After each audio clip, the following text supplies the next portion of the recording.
Hello প্রিয় student, তোমরা সকলে কেমন আছো? আশা করছি তোমরা সকলেই ভালো আছো এবং সুস্থ আছো। আরও একটা নতুন ভিডিওতে তোমাদের সকলকে জানাই স্বাগত।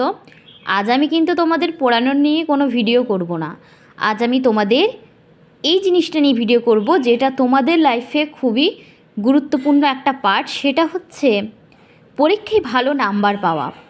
কিন্তু পরীক্ষাতে শুধুমাত্র খুব ভালো পড়ে গেলেই তো আর ভালো নম্বর পাওয়া যায় না।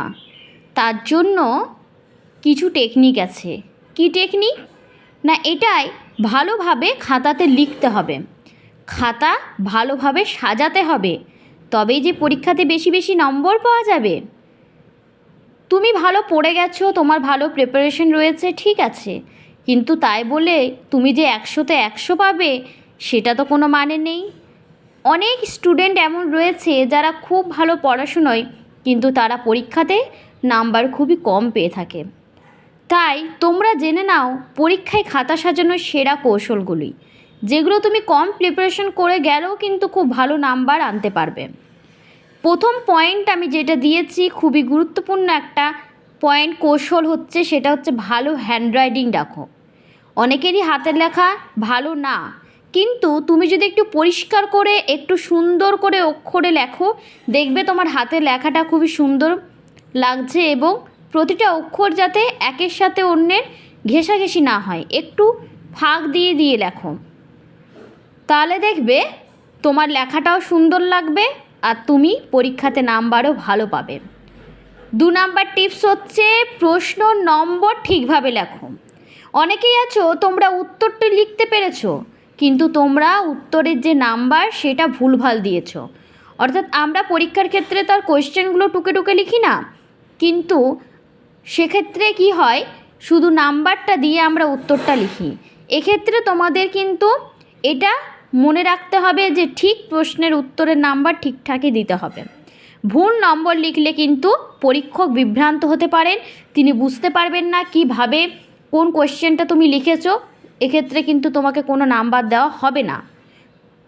3 নাম্বার রয়েছে উপশিরোনাম আর শিরোনাম দাও। কীরকম?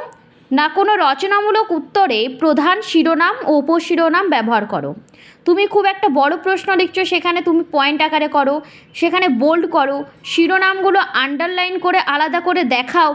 এতে কি হয়, যিনি খাতা চেক করছেন সেই পরীক্ষকের চোখে কিন্তু ওই তোমার আন্ডারলাইন করাগুলো এবং তোমার যে শিরোনামগুলো রয়েবে সেগুলোই চোখে পড়বে।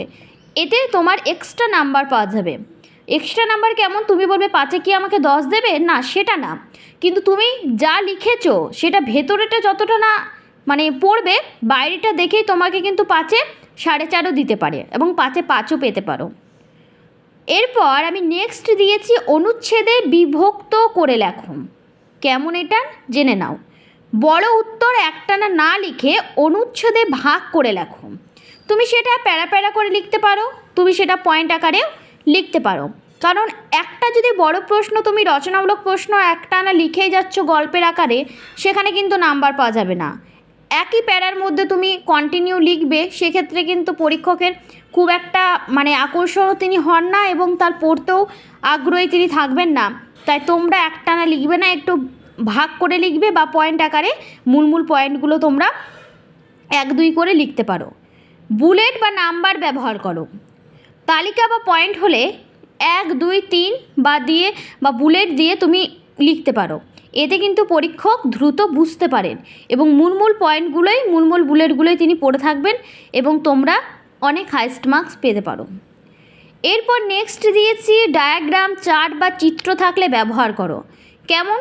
দেখো, সব সাবজেক্টের ক্ষেত্রে যে চিত্র থাকবে সেটা তো কোনো মানে নেই, কিন্তু বিজ্ঞান বা ভূগোলের মতো বিষয়ে চিত্র থাকে, তাহলে ডায়াগ্রাম আঁকো, স্পষ্টভাবে সেই ড্রয়িংয়ের নিচে নাম লেখো, কোন জিনিসটা তুমি এঁকেছো সেটিও দেখাও, তাহলে দেখবে নাম্বার পাবে। এরপর আমি বলবো উত্তরের শুরুতে ভূমিকা বা শেষে উপসংহার দাও।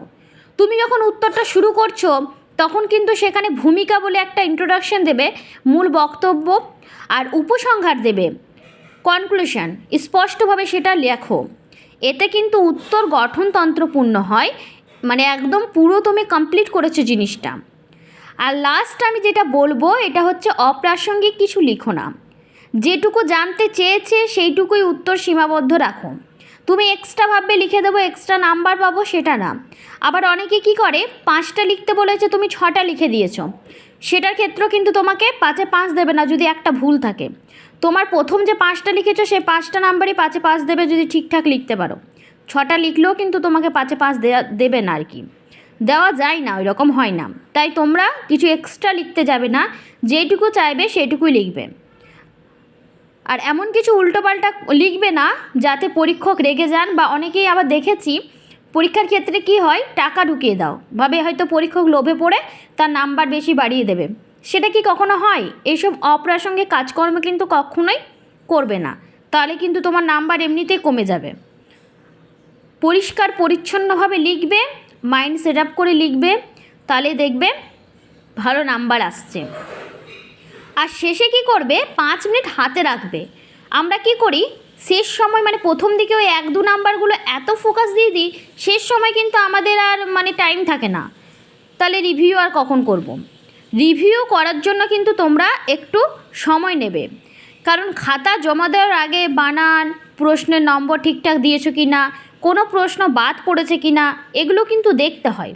তার জন্য তোমরা প্রথম থেকে চাপ নিয়ে লিখবে এবং একটু টাইমটা মেনটেন করে লিখবে, যাতে তোমার শেষ দিকে একটু টাইম পাও খাতাটা চেকিংয়ের ক্ষেত্রে যে ঠিকঠাক লিখলাম কি না। অনেক সময় আমাদের নম্বর ভুল হয়ে যায়, অনেক সময় আমরা 5টার জায়গায় 4টে লিখে ফেলি, মনে হয় ভুলে যায় আর একটা লিখতে। সেক্ষেত্রে তোমাদের মাথায় রাখতে হবে এই ব্যাপারগুলো। আরও একটা লাস্ট বলবো, যেটা হচ্ছে তোমাদের খুবই গুরুত্বপূর্ণ একটা বিষয়, সেটা হচ্ছে জানানো, সেটা হচ্ছে কালো বা নীল পেন ব্যবহার করো। রেড, গ্রিন এসব পেন কিন্তু কখনোই পরীক্ষার ক্ষেত্রে ব্যবহার করবে না। তোমরা হয়তো অনেকেই জানো এই ব্যাপারটা, কিন্তু তাও আমার কর্তব্য আমি বলে দিলাম। আর হাইলাইটের জন্য পেন্সিল বা কালো জেল পেন ব্যবহার করতে পারো যদি অনুমতি থাকে, তবে মাধ্যমিক বা উচ্চ মাধ্যমিকের ক্ষেত্রে এইসব পেন কখনো ইউজ করো না, কালো বা নীল পেনই ব্যবহার করবে। আর একটা পাতাতেই মধ্যে একাধিক প্রশ্ন তোমরা লিখে ফেলবে না, পাতা তো অনেক দেওয়া হয়, স্কুলে হোক কলেজে হোক, পাতা তো তোমরা এক্সট্রা পেয়েই থাকো।